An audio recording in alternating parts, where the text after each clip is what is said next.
انسان کے لیے جو پیچیدہ تمدنی مسائل ہیں، سیاسی مسائل کو کیسے حل کیا جائے، معاشی مسائل کا حل کیسے ہو، سماج میں توازن کیسے ہو، مرد اور عورت کے درمیان توازن کیسے ہو، ہوتا کیا ہے یا عورت بھیڑ بکری کی طرح کی ملکیت بن جاتی ہے۔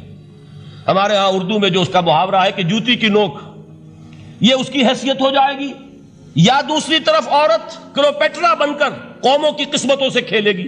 دنیا میں یہ دو انتہائیں ہوئی ہیں، کہاں نقطہ عدل کہاں ہے، کیسے بیلنس جو ہے اسٹرائک کیا جائے، مردوں کے حقوق اور فرائض اور خواتین کے حقوق اور فرائض، اس میں صحیح ترین ایکویشن ہے کیا؟ اسی طریقے سے فرد اور اجتماع، فرد اور ریاست، یا تو یہ کہ انسان کی انفرادی آزادی اتنی جا رہی ہے، مادر پدر آزاد، جس کا مظہر یہ ہے کہ آج انگلستان میں دو مرد بھی میاں اور بیوی کی حیثیت سے رہ سکتے ہیں، قانون تسلیم کرے گا ہسبینڈ اینڈ وائف، ان کو وہی حقوق حاصل ہوں، یہ ہے وہ آزادی۔ اور یا پھر یہ ہے کہ جو روس میں ہے یا دوسرے ممالک میں ہے کہ آزادی بالکل ختم، اور معلوم ہوا کہ ایک ٹوٹلیٹیرین سوسائٹی ہے، مستبدانہ نظام ہے۔ ان کے درمیان نقطہ عدل کہاں ہے؟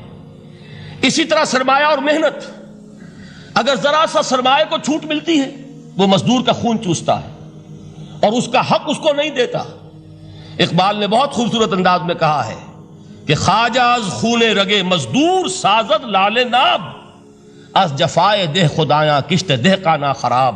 انقلاب انقلاب انقلاب، ایک طرف سرمایہ دار ہے جو مزدور کی رگوں میں سے خون نچوڑ کر سرخ شراب کا پیمانہ لے کر بیٹھا ہوا ہے، وہ در حقیقت مزدور کا خون ہے جو پی رہا ہے۔ ایک طرف وہ زمیندار اور جاگیردار ہے جو کاشتکار کا خون جو ہے چوس رہا ہے۔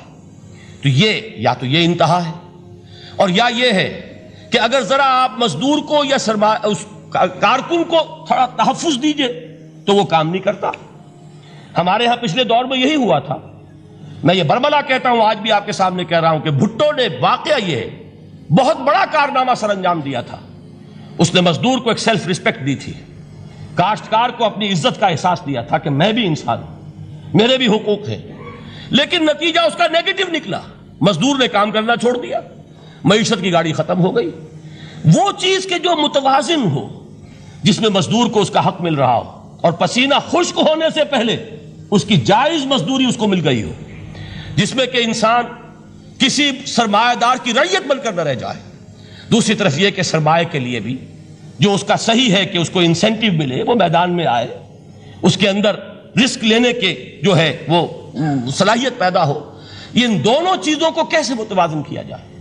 واقعہ یہ ہے کہ یہ ہے وہ پیچیدہ مسائل جن کا حل قرآن میں ہے۔ ہماری بدقسمتی کیا ہے کہ ہم نے خود ان چیزوں کے لیے دوسروں کے سامنے جھولی پساری ہوئی، ہم دوسروں سے بھیک مانگ رہے ہیں۔ ہمارا حال کیا ہوا تھا اس صدی کے شروع میں؟ مصطفیٰ کمال پاشا نے جب ترکی میں اسلام کے آئلی قوانین بھی منسوخ کیے، نوٹ کیجئے اس کو، یہ اسی صدی کے وہ صدمے ہیں جو ہم نے اٹھائے ہوئے ہیں۔ اور گاہے گاہے باز خواہی قصہ پاری نہ را، تازہ خواہی داشتن گر داغ ہائے سی نہ را۔ اس صدی میں کیا نہیں ہوا ہے؟ عربوں کی ریوولٹ ترکوں کے خلاف، ان کے پیٹھ میں جو خنجر گھونپا، اور ایک انگریز، ایک کرنل لارنس کی وہ ساری شرارت، اس کے نتیجے میں ایک عظیم مملکت عثمانیہ، سلطنت عثمانیہ، دی گریٹ آٹومان امپائر، اس کے چیتڑے اڑ گئے۔ اور اس کے بعد وعدے کیے تھے عربوں سے کہ ہم تمہیں حکومت دیں گے، ہوا کیا کہ ان کے چھوٹے چھوٹے ٹکڑے کیے اور تقسیم کر لیے۔ مغربی سامراج کا دور شروع ہو گیا۔ اس کا ایک رد عمل مصطفیٰ کمال پر اس درجے شدید ہوا، اس نے ہر چیز جس کا تعلق عربوں سے تھا اس کو ختم کر دیا، ملک بدر کر دیا۔ عربی میں اذان نہیں ہوگی، عربی میں نماز نہیں پڑھی جائے گی، اور اسی کے ضمن میں یہاں تک گیا کہ فیملی لاز بھی، رومن لاز جو ہے وہ نافذ کیے۔ تو یورپ کے اخبارات نے اس وقت یہ طنز کیا تھا مسلمانوں پر، یہ مسلمان عجیب قوم ہے، کہتے یہ ہے کہ ہمارے پاس دنیا کا بہترین ضابطہ ہے، بہترین قانون ہے، ہمارے قانون سے بہتر کسی کا قانون نہیں۔ اور حال یہ ہے کہ فیملی لاز کے لیے بھی یہ ہم سے بھیک مانگ رہے ہیں، ہم سے وہ قوانین لے کر اپنے ہاں نافذ کر رہے ہیں۔ آج بدقسمتی سے اکثر و بیشتر مسلمان ممالک کا حال یہی ہے، آج ہم ان سے بھیک مانگ رہے ہیں، کہیں جمہوریت کی بھیک ہے، کہیں سوشلزم کی بھیک ہے، کہیں کسی اور سماجی نظام کی بھیک ہے، کہیں مرد اور عورت کی کامل مساوات کا ایک نظریہ ہے، شانہ بشانہ چلنے والا فلسفہ ہے، جو خالص مغرب کی تہذیب کی ایک بھیک ہے جو مانگی جا رہی ہے۔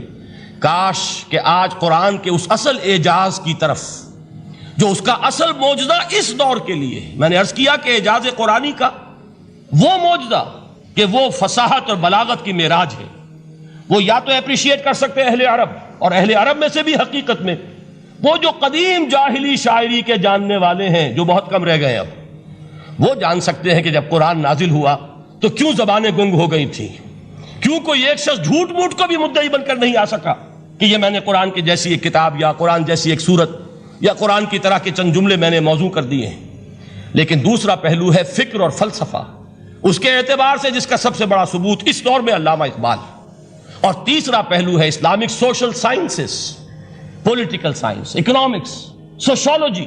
اس میں جو کچھ قرآن نے دیا ہے، جو آج بھی انسان کی رہنمائی کے لیے بہترین نظام ہے، اس نظام کو ہم سمجھے، اسے دنیا کے سامنے پیش کریں، تب در حقیقت قرآن مجید کا اعجاز سامنے آئے۔